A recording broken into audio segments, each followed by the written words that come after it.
Students, మనం ఏ పని చేసినా ఫస్ట్ స్టెప్ అనేది ఉంటుంది. ఎగ్జాంపుల్, ఎర్లీ మార్నింగ్ నిద్ర లేవడం. అది మొదటి రోజుల్లో కష్టంగా ఉన్నా దాన్ని అలవాటు చేసుకుంటే త్వరగా లేవగలుగుతాము. దానివల్ల చుట్టూ ఉన్న స్వచ్ఛమైన గాలి వల్ల ఆరోగ్యము, అన్ని పనులు సకాలంలో చేసుకునే అవకాశము కలుగుతుంది. అలాగే స్కూల్కి వెళ్ళడం. మొదటి రోజు క్రొత్తగా భయంగా అనిపించే స్కూల్ ఎన్విరాన్మెంట్ రాను రాను అలవాటవుతుంది.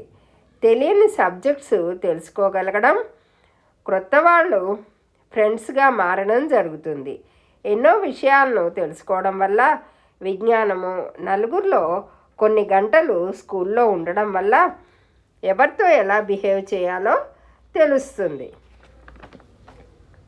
చదువు అంటే టెక్స్ట్ బుక్స్ అనే కాదు, పెద్దలతో, తోటి వారితో ఏది ఎలా మాట్లాడాలో, ఏది మాట్లాడకూడదో తెలుసుకోవడము చదివే.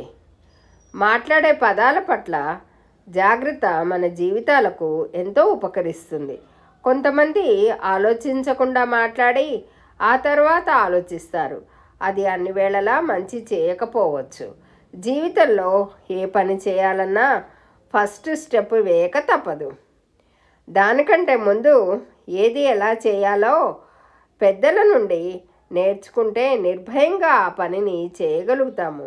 అన్నీ మన పర్సనల్ ఎక్స్పీరియన్సెస్తోనే నేర్చుకోవాలనుకుంటే మనకి సమయము, మన జీవితకాలము సరిపోదు.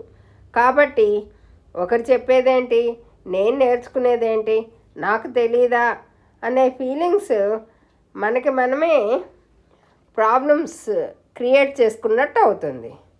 కాబట్టి కొన్ని లాజిక్తో గ్రహిస్తూ, కొన్ని పెద్దల నుండి తెలుసుకుంటూ, కొన్ని పర్సనల్ ఎక్స్పీరియన్సెస్తో తెలుసుకుంటూ లైఫ్లో ముందుకు వెళ్ళడం అన్ని విధాలా మంచిది. మనకు తెలియని విషయాలు తెలిసిన వారిని అడిగి తెలుసుకుంటే కొంత సమయం వేస్ట్ కాకుండా ఉంటుంది. కొంతమందికి ఎదుటివారిని అడగడం ఇష్టం ఉండదు, తామే తెలుసుకోవాలనుకుంటారు.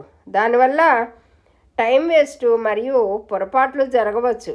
కాబట్టి మన కోసం మనం అడిగి తెలుసుకుంటే మనకే యూజ్ అవుతున్న వాస్తవం మర్చిపోకూడదు.